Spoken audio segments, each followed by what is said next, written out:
آپ تاریخ کو اٹھا کر دیکھیں تو دل ہمیشہ سے کافر کا سخت رہا ہے، مسلمان کا نہیں۔ نبی کریم صلی اللہ علیہ وسلم کا دل کس قدر نرم تھا، صحابہ کرام کے دل، اور کافر وہ کس قدر سخت دل ہوا تھا۔ فرعون، اللہ نے قرآن کریم میں اس کا ذکر کیا کہ فرعون ذی الاوتاد، وہ فرعون جو میخوں والا ہے، جو اس کی بات نہ مانے، جو اس کو خدا نہ مانے، اس کو زمین پر لٹا کر اس کے جسم میں کیلیں ٹھوک دیتا ہے، اس قدر سخت۔ وہ جو نبی کریم صلی اللہ علیہ وسلم کے اس دنیا میں آنے سے 50 سال پہلے کا جو واقعہ، اصحاب الاخدود کا واقعہ سورہ بروج کے اندر جو موجود ہے، ذو نواز نامی بادشاہ، جب لوگوں نے اس کو رب ماننے سے انکار کر دیا تو اس نے خندقیں کھدوا کر ان کو آگ میں گرایا، اور تقریباً کم و بیش جتنے بھی اقوال ہیں ان میں سب سے کم جو قول ہے وہ یہ ہے کہ 20,000 سے زیادہ لوگ تھے جن کو اس نے گرا دیا۔ وہ کافر تھا۔ دلوں کی سختی کافر کے لیے، مومن کے لیے تو ہوتی نہیں۔ اور موجودہ ایام میں فلسطین اور فلسطین میں ظلم کرنے والے لوگ، وہ ایک زندہ مثال ہے ہمارے سامنے، کس قدر دل سخت ہو چکے ان لوگوں کے، حالانکہ وہ ایسے ہیں۔ وقالت یہود والنصارى نحن ابناء اللہ، وہ کہتے ہیں ہم اللہ کے اتنے قریب ہیں، معاذ اللہ ہم اللہ کے بیٹے،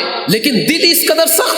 وہ بے گناہ لوگوں کو مارتے، وہ حتیٰ کہ چھوٹے بچوں تک کو نہیں بخشا، بیمار لوگ جو ہسپتالوں میں موجود ہیں ایک ہی بار میں ان سب کو مارتے۔ اور اب نوبت یہاں تک ہے کہ ہزاروں قیدی جو ان کے پاس موجود ہیں ان کے لیے پھانسی کا اعلان سنا کر باقاعدہ اس کا آغاز کیا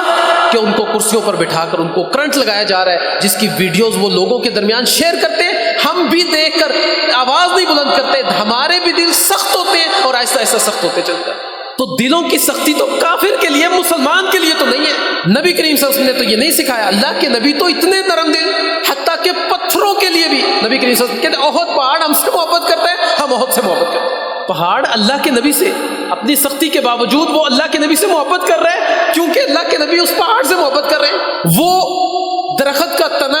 جس سے ٹیک لگا کر اللہ کے نبی خطبہ دیا کرتے تھے، نبی کریم صلی اللہ علیہ وسلم کے لیے ممبر بنوا دیا گیا، رسول اللہ صلی اللہ علیہ وسلم ممبر پر چڑھ گئے، اس تنے کو ایک جانب رکھ دیا، صحابہ کہتے ہیں کہ خطبہ شروع ہوا، رونے کی آواز شروع ہو گئی، آہستہ آہستہ بڑھتی چلی گئی،